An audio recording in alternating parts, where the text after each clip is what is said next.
ሰላም ጤና ይስጥልን ውድ የሐረር ግሎባል ኔትወርክ ተከታታዮቻችን የዕለቱን መረጃዎች ይዘንላችሁ ቀርበናል። በቅድሚያም ዋና ዋናዎቹን የነፍስ አድን መድኃኒትን የሚያደርሱ ድሮኖች በኢትዮጵያ እየተሰራ መሆኑን የኢንፎርሜሽን መረብ ደህንነት አስተዳደር አስታወቀ። የኢትዮጵያ አትሌቲክስ ፌዴሬሽን ጓዳ ያጋለጠው የኦዲት ሪፖርት ይፋ ሆነ። ሰሜን ኮሪያ ቱሪዝምን ለማነቃቃት የባህር ዳርቻዎችን ክፍት አደረገች።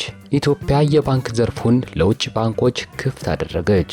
ጀርመን በሜዲትራንያን ባህር ስደተኞችን የነፍስ አድን መርከቦችን የገንዘብ ድጋፍ ለማቆም አቀደች። እንዲሁም ክርስቲያኖ ሮናልዶ በሳምንት 3.4 ሚሊዮን ፓውንድ የሚያስገኘውን አዲስ ኮንትራት ውል ተፈራርሟል የሚለው የዛሬ መረጃዎቻችን ናቸው። እንደተለመደው ላይክ፣ ሼር፣ ሰብስክራይብ በማድረግ መረጃዎቹ በፍጥነት እንዲደርሱ ያድርጉ።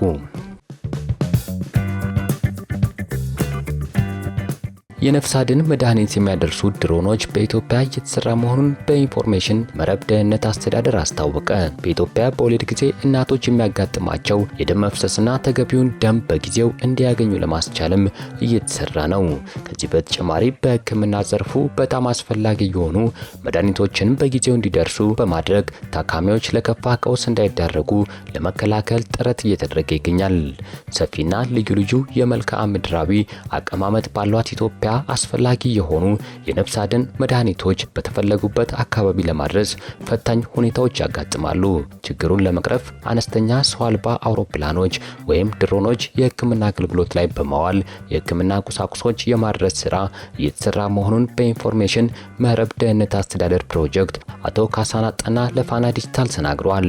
ሰው አልባ አውሮፕላኖቹ በጣም አስቸኳይ የደምና የመድኃኒት እጥረት ሲያጋጥም በፍጥነት ወደሚፈልጉበት አካባቢ ማድረስ ይችላሉ ምን ያሉት የሕክምና ባለሙያው በአስቸኳይ እንዲደርስለት የሚፈልገውን መድኃኒት እንዲመጣለት በሚያዘው ወቅት በቀጥታ በድሮኗ ላይ በመጫን የሚፈልግበት ቦታ ላይ ማድረስ ይቻላል ብለዋል። የመድኃኒት ማጓጓዣ ድሮኖች በ30 ደቂቃ ውስጥ ከ100 ኪሎ ሜትር በላይ በመጓዝ የሚያስፈልገውን መድኃኒት ወደ ተጠየቀበት ቦታ ማድረስ እንደሚችሉም ነው ያብራሩት። ድሮኖቹ እስከ 5 ኪሎ ግራም የሚደርሱ ቁሳቁሶችን የመሸከም አቅም እንዳላቸውና በቅርቡ በአንዳንድ አካባቢዎች አገልግሎት እየሰጡ እንደሚገኝ ጠቁመዋል። የኬሚካል መርጫ ድሮኖች ጥቅም ላይ ለማዋል እየተሰራ መሆኑን የገለጹት አቶ ካሳ በተለይም የወባ መራቢያ አካባቢዎች ላይ የኬሚካል ርጭቶች ማከናወን እንደሚያገለግሉም አንስተዋል። ድርጅቶቹ የጤና ሚኒስቴር ከዓለም ጤና ድርጅት ጋር በመተባበር በተዘጋጀው ዓለም አቀፍ የጤና ኢኖቬሽንና ጥራት ጉባኤ ላይ ለእይታ ቀርበዋል። የኢትዮጵያ የአትሌቲክስ ፌዴሬሽንን ጓዳ ያጋለጠው የኦዲት ሪፖርት ይፋ ሆኗል። የፌዴራል ዋና ኦዲተር የኢትዮጵያ አትሌቲክስ ፌዴሬሽን የስራ አፈጻጸም የ2016 በጀት ዓመት የሂሳብ እንቅስቃሴዎችን ኦዲት አድርጓል። የኦዲት ሪፖርቱ ውስጥ በሕዝብ ተወካዮች ምክር ቤት የቀረበ ሲሆን የፌዴራል ዋና ኦዲተር መሰረት ዳምጤ ፌዴሬሽኑ በተለይ ከአዲዳስ ኩባንያ ጋር በተያያዘና ከዶላር ሂሳብ ጋር ያጋጠመው ጉድለት አቅርበዋል። ፌዴሬሽኑ ከአዲዳስ ስፖርት ካምፓኒ ጋር እንደ አውሮፓውያን አቆጣጠር ከጃንዋሪ 1 2013 እስከ ዲሴምበር 31 2023 ድረስ የስፖንሰርሺፕ ስምምነት ማድረጉን ወይዘሮ መሰረት አስታውሰዋል። በተደረገው ኦዲትም ፌዴሬሽኑ በገባው ውል መሰረት ከአዲዳስ ካምፓኒ ለሚገቡ ትጥቅ ፌዴሬሽኑ የትራንዚትም ሆነ ተያያዥ ወጪ ሳያወጣባቸው እንደሚያቀርብ የጠቀሱ ቢሆንም ፌዴሬሽኑ ግን ከአዲዳስ ካምፓኒ የመጡ ትጥቆች ለትራንዚትና መጋዘን ወጪ ከ2014 እስከ 2016 በድምሩ ከ3 ሚሊዮን 583 ሺህ ብር በላይ መክፈሉ ተረጋግጧል ብለዋል። ከዚህም ውስጥ ብር 1 ሚሊዮን 835 ሺህ ብሩ ለምን ጉዳይ እንደተከፈለ ማስረጃ እንዳላቀረቡ ማስታወቋል። በተጨማሪም በየዓመቱ በስልጠና ፕሮጀክት ስር ለሚገኙ ለ1200 ታዳጊዎች አትሌቶች 11 አይነት ትጥቆች እንደሚላክላቸው በውል ቢቀመጥም ፌዴሬሽኑ ግን የሚልካቸው የትጥቅ አይነቶች 6 ብቻ መሆናቸውን ዋና ኦዲተሯ ገልጿል። ይህም ብቻ አይደለም። ፌዴሬሽኑ ከአዲዳስ ካምፓኒ ጋር በገባው ውል መሰረት ከካምፓኒው በየዓመቱ የተላከለትን የዶላር መጠን የሚያሳይ ከካምፓኒው የተላከ ማስረጃም አላገኘንም ብሏል። ዶላሩ የሚገባበት የፌዴሬሽኑ የውጭ ምንዛሬ አካውንቶችም ብዛት ስንት እንደሆነና ኦዲት ስለመደረጋቸው የሚያሳይ ማስረጃ ተጠይቆ ፌዴሬሽኑ አለማቅረቡን ዋና ኦዲተሯ ተናግሯል። በተያያዘም የፌዴሬሽኑ የዶላር ገንዘብ የተለያዩ ግለሰቦች፣ ተቋማት በኢትዮጵያ ብር ለመቀየር በመስማማት የሚለዋወጡ ሲሆን አጠቃላይ ለግለሰቦችና ለተቋማት በብር እንዲቀየር ትዕዛዝ የሚሰጡ መሆኑን ዋና ኦዲተሩ አስታውቋል። ዶላሩ ወደ ብር ከተቀየረ በኋላም በህጋዊ ደረሰኝ ወደ ፌዴሬሽኑ አካውንት ገቢ ስለመደረጉ ወይም በተሰብሳቢ መልክ ስለመያያዙ ሪፖርቱ አለማቅረቡንም አስታውቋል።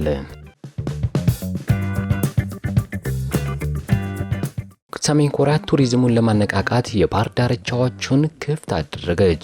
የሰሜን ኮሪያው መሪ ኪም ጆንግ ኡን በሚስጥራዊቷ የኮሚኒስት አገዛዛቸው ቱሪዝምን ያሳድጋሉ ብለው ያሰቧቸውን የባህር ዳርቻ ሪዞርቶች እየከፈቱ መሆናቸውን የመንግስት ሚዲያዎች ዘግበዋል። በምስራቅ ባህር ዳርቻ የሚገኘው ውንሳን ካልማ ሊጠናቀቅ ከታቀደበት ከ6 ዓመታት በኋላ ቆይታ በኋላ ጁላይ 1 ለሀገር ውስጥ ቱሪስቶች ክፍት እንደሚሆን ተገልጿል። ኪም በቅንጦት ያደጉት ዋንሳ ውስጥ ነው። በርካታ የሀገሪቱ ልሂቃን የግል ቪላዎች ያሏቸው ሲሆን በአንድ ወቅትም የሚሳኤል መሞከሪያ ቦታ የነበረችውን ከተማዋን ለመለወጥ እየሞከሩ ይገኛል። የመንግስት መገናኛ ብዙሃን የሆነው ከሲኤንኤ እንደዘገበው ሪዞርቱ እስከ 20,000 ጎብኚዎችን ማስተናገድ የሚችል ሲሆን 4 ኪሎ ሜትር የባህር ዳርቻ ሆቴሎች፣ ሬስቶራንቶች፣ የገበያ ማዕከሎችና የውሃ ፓርኮች አሏቸው ብለዋል። ከ1948 ጀምሮ አገሪቱን ሲመራ የነበረው የኪም ቤተሰብም ነው። አብዛኛው ሀብቷን ወደ ወታደራዊ የኪም ቤተሰብ ሐውልቶችና ምልክቶች ላይ በፒዮንጋንግ ፈሰስ ሲደረግም ቆይቷል። ጀርመን በሜዲትራኒያን ባህር ስደተኞች ለመታደግ የነፍስ አድን መርከቦችን የገንዘብ ድጋፍ ለማቆም አቀደች። የጀርመን መንግስት በሜዲትራኒያን ባህር የሚፈልሱ ሰዎችን ከመስመጥ አደጋ ለመታደግ ነፍስ አድን ድርጅቶች የሚያደርገውን የገንዘብ ድጋፍ ሙሉ በሙሉ ለማቆም እያሰበ መሆኑ ተገለጸ። የውጭ ጉዳይ ሚኒስቴር እንዳስታወቀው በገንዘብ ሚኒስትሩ ላርስ ክላርቢል አዲስ የበጀት እቅድ መሰረት ለስደተኞች መድን ድርጅት የሚሰጥ ምንም አይነት ገንዘብ አልተመደበም ብለዋል። የጀርመን መንግስት ከቅርብ ዓመታት ወዲህ በየዓመቱ 2 ሚሊዮን ዩሮ ወይም 2.3 ሚሊዮን የአሜሪካ ዶላር ባህር ላይ ለሚሰሩ የመድን ድርጅቶች ድጋፍ ሲያደርግም ቆይቷል። እርምጃውን የተቃወሙት የአረንጓዴዎቹ ፓርቲ ህግ አውጪ ጃሚላ ጃፈር እንደተናገሩት የገንዘብ ድጋፉ መቋረጡ ፍልሰትን አይቀንስም ሲሉ እርምጃውን ተቃውመዋል። ከዚህ ይልቅ ፍልሰተኞችን የሚጓጓዙባቸው የሜዲትራኒያን የባህር መንገደኞች ይበልጥ አደገኛና የሰውን ህይወት የሚበሉ ይሆናሉ ሲሉም ውሳኔውን በመግለጽ ነቅፈውታል። ፖርቱጋላዊው ኮከብ ክርስቲያኖ ሮናልዶ እንደ አውሮፓውያን አቆጣጠር እስከ 2027 ከሳውዲ አረቢያ አልናስር ጋር ለመቆየት የስምምነት ፊርማውን አኑሯል። ክርስቲያኖ ሮናልዶ ከአልናስር ጋር የተፈራረመው አዲሱ ውል ያልተጠበቁ ሁነቶችን ይዟል። በዚህም 178 ሚሊዮን ፓውንድ ዓመታዊ ገቢ ሲያገኝ 3.4 ሚሊዮን ፓውንድ ደግሞ ሳምንታዊው ገቢ ይሆናል።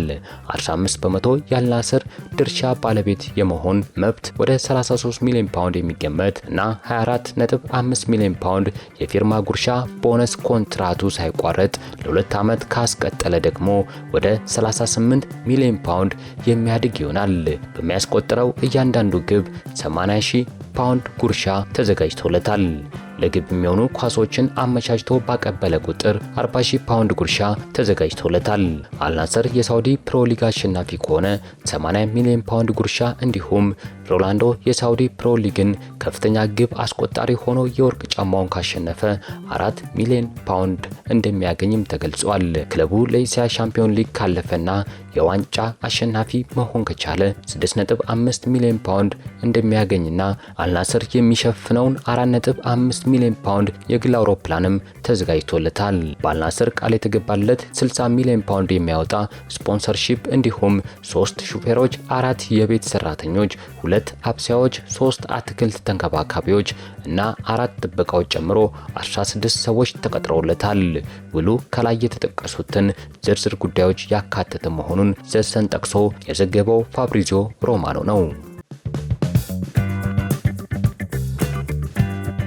ኢትዮጵያ የባንኩን ዘርፍ ለውጭ ባንኮች ክፍት አድርጋለች።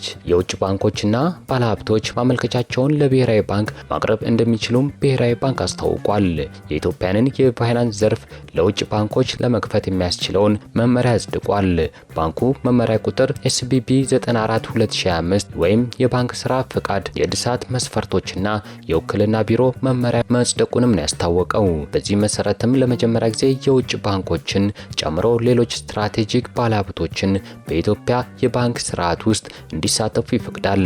ብሔራዊ ባንክ ትላንት ባወጣው መግለጫም የኢትዮጵያ የባንክ መስክ ለውጭ ባለሀብቶች መከፈቱንና የውጭ ባንኮችና ባለሀብቶች ማመልከቻቸውን ለብሔራዊ ባንክ ማቅረብ እንደሚችሉም አስታውቋል። የዕለታዊ መረጃዎች እስካሁኑን ይመስሉ ነበር። እንደተለመደው ላይክ፣ ሼር፣ ሰብስክራይብ ማድረግ መረጃዎቹን በፍጥነት እንዲደርሱ ያድርጉ።